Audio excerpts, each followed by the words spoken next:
peut voir que j'ai bien ce message qui est affiché. Maintenant, qu'est-ce qui va se passer si je change le prix de l'ordinateur en mettant 1200 €? Vous êtes d'accord avec moi? Ici, la condition ne sera plus bonne. Par conséquent, on pourrait créer juste en dessous un else qui signifie tout simplement sinon. Donc vous ouvrez comme d'habitude le bloc conditionnel et on pourra faire autre chose. Par exemple, un print en mettant non, le prix est supérieur à 1000 €. Maintenant, je lance le programme.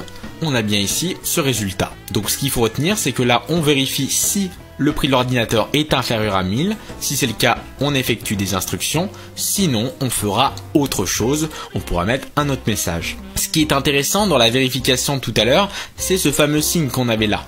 Je pouvais faire que ce soit strictement inférieur, ou alors supérieur par exemple, ou alors vérifier une égalité parfaite. Mais on peut faire d'autres choses. Par exemple, on peut vérifier si le prix de l'ordinateur est différent en mettant point d'exclamation égal à 1000 €. Je pourrais afficher comme message, le prix n'est pas de 1000 €.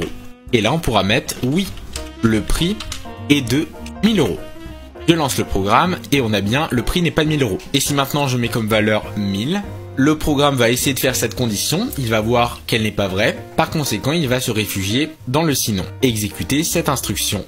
Parfait. Alors dans notre cas, j'ai utilisé la variable computer price, mais également je peux utiliser la variable wallet dans ma condition.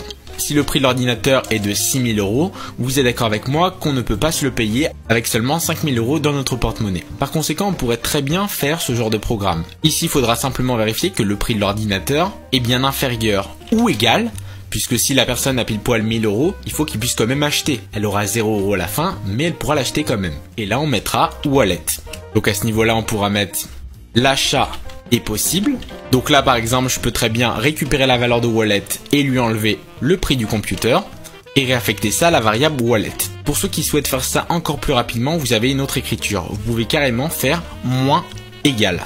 Par conséquent, il sera qu'il faut à la valeur de wallet soustraire le prix de l'ordinateur. Maintenant, si cette condition est fausse, on va se réfugier dans le else et mettre ici l'achat est impossible. Vous n'avez que, ici je vais injecter la valeur du porte-monnaie de la personne. Alors on pourrait très bien le faire en rajoutant ici plus wallet et en convertissant ça en chaîne de caractères pour que ça passe. Ou alors, il est également possible de mettre ici dans le texte carrément des accolades ouvertes puis fermées. On va pouvoir remplacer par la valeur que l'on souhaite. Donc je vais rajouter ici un petit signe euro à la fin. On va sortir des guillemets et rajouter ici la fonction format qui va permettre de remplacer cette valeur par exemple le porte-monnaie de la personne. Et ce qui est intéressant, c'est qu'on n'a même pas besoin de choisir le type, ça va automatiquement le faire pour nous.